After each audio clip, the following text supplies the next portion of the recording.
نحمده ونصلي ونسلم على رسوله النبي الكريم الأمين المكين الحنين الرؤوف الرحيم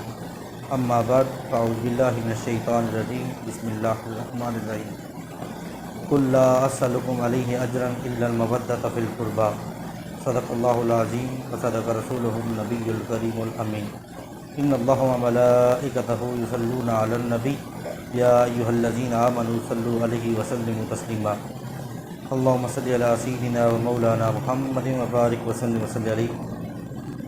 حمد و ثنا کے بعد احباب جی وقار، میں نے آپ کے سامنے اللہ رب العزت کے پاک کلام سے پارہ نمبر 25 سورہ شعراء آیت نمبر 23 کی ایک آیت کا کچھ حصہ تلاوت کیا ہے۔ رب کریم نے فرمایا قل لا اسألکم علیہ اجرا الا المودۃ فی القربى، کہ محبوب آپ فرما دیجئے کہ میں تم سے کوئی اجر نہیں مانگتا سوائے اس کے کہ میری قرابت داروں سے محبت رکھو۔ قرآن مجید فرقان حمید کی اس آیہ مبارکہ کے تحت آقا دو جہاں صلی اللہ علیہ وسلم نے ارشاد فرمایا کہ میں تم سے کوئی اجر نہیں مانگتا اس ساری تبلیغ کا جو میں نے تمہیں دین پہنچایا، تمہیں اسلام پہنچایا، اور پھر یہ کائنات کی ہر چیز کیونکہ تمہیں میرے وسیلے سے ملی ہے، تو اس سب کا میں تم سے کوئی اجر نہیں مانگتا سوائے اس کے کہ تم میرے قرابت داروں سے مودت رکھو۔ اور سب سے پہلے محبت اور مودت کا فرق جانتے ہیں کہ محبت اسے کہتے ہیں کہ جس کے بغیر زندگی کا امکان ممکن ہو، اور مودت اسے کہا جاتا ہے جس کے بغیر زندگی کا امکان نہیں۔ اب میں مثال دیتا ہوں، جیسے مچھلی کو پانی کے ساتھ مودت ہے، اگر مچھلی پانی کے اندر رہے تو وہ زندہ رہتی ہے،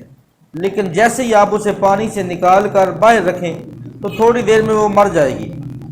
اس لیے کہ اسے پانی کے ساتھ مودت ہے، وہ پانی کے بغیر زندہ نہیں رہ سکتی۔ تو رب کریم نے بھی ہمیں یہ حکم عطا فرمایا کہ تم میرے محبوب کی قرابت داروں سے مودت رکھو، کہ جب تک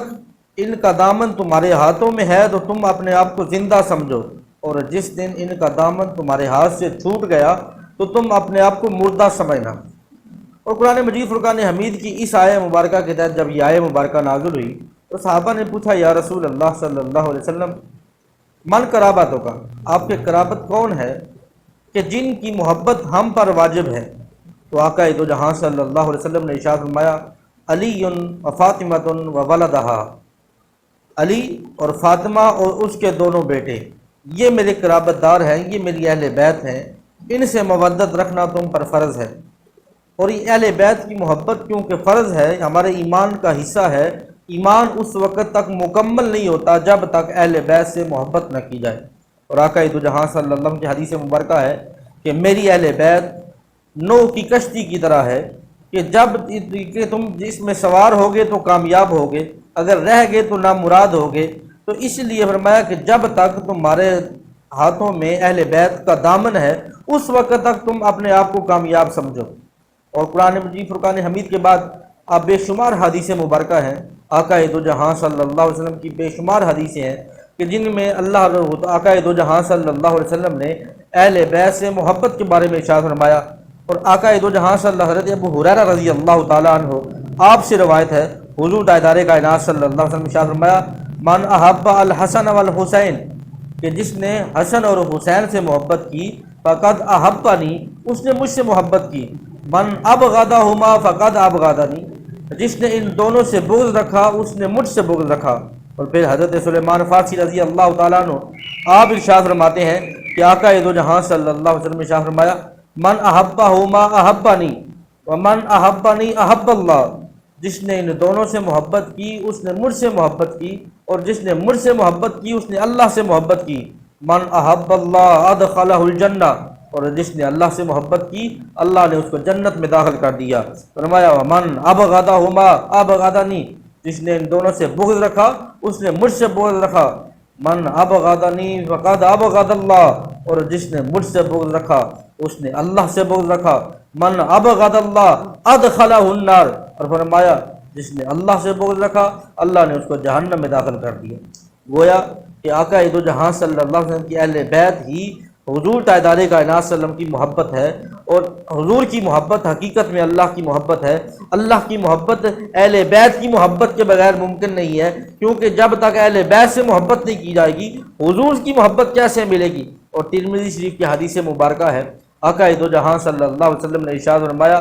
کہ احب اللہ، کہ تم اللہ سے محبت کرو، اس لیے کہ وہ اللہ رب العزت تم پر شفقت فرماتا ہے، تم سے محبت کرتا ہے، تمہیں مال عطا کرتا ہے، تمہیں کائنات کی ہر چیز عطا کرتا ہے، اس لیے کہ تم اللہ سے محبت کرو۔ فرمایا اور مجھ سے محبت کرو، اس لیے کہ میری محبت تمہیں اللہ کی محبت تک پہنچاتی ہے، اور اللہ کی محبت کا رستہ صرف میری محبت ہے،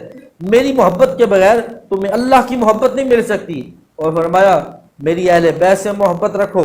فرمایا اس لیے کہ میری اہل بیت کی محبت تمہیں میری محبت تک پہنچائے گی، اور جب تمہیں میری محبت مل جائے گی تو پھر تمہیں اللہ کی محبت مل جائے گی۔ تو گویا یہ بات ثابت ہوئی کہ اہل بیت کی محبت ہی اصل میں اللہ رب العزت کی محبت ہے، اور اہل بیت کی محبت کے بغیر نہ تو ایمان مکمل ہے نہ ہماری کامیابی ہے۔ اس لیے کہ اہل بیت کی محبت ہی ایمان ہے، اور ایمان اصل ایمان کا حصہ ہے بات، کیونکہ نص قرآنی سے ثابت ہے۔ رب نے فرمایا قل لا اسألکم علیہ اجرا الا المودۃ فی القربى، کہ محبوب آپ فرما دیجئے، آپ یہ اعلان کر دیجئے کہ لوگوں میں تم سے کوئی اجر نہیں مانگتا سوائے اس کے کہ میری اہل بیت سے مودت رکھو۔ اللہ رب العزت کی بارگاہ میں دعا ہے کہ باری تعالی ہمیں اہل بیت سے محبت اور مودت رکھنے کی توفیق عطا فرمائے۔